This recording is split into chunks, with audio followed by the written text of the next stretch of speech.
can reach as much people as easy, as cheapest as we have right now. Anyone here na nag-business that you give away flyers? Meron ba rito?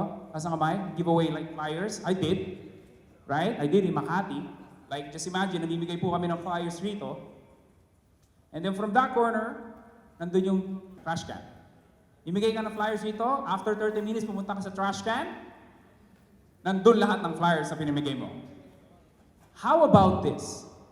How about we can give away flyers and they cannot keep it on their pocket? Would that be great? Because saan napunta yung mga flyers na tinapo mo?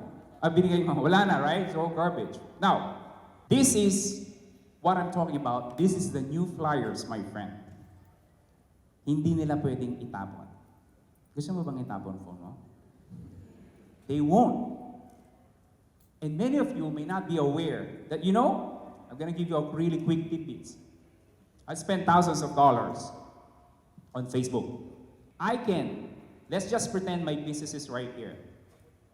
I can target a wife with small children who are interested in stock investing within 3 miles of this place. Are you guys getting what I'm saying?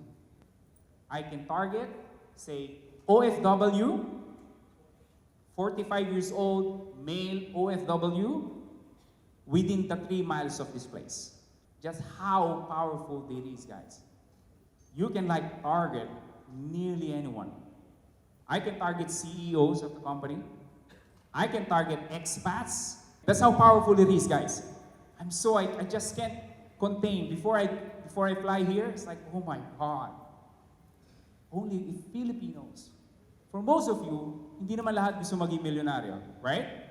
But if like Sir John, if I can only make as much money as I can right now, but I just stay from home, have more time with my kids, do what I love to do, would that be great?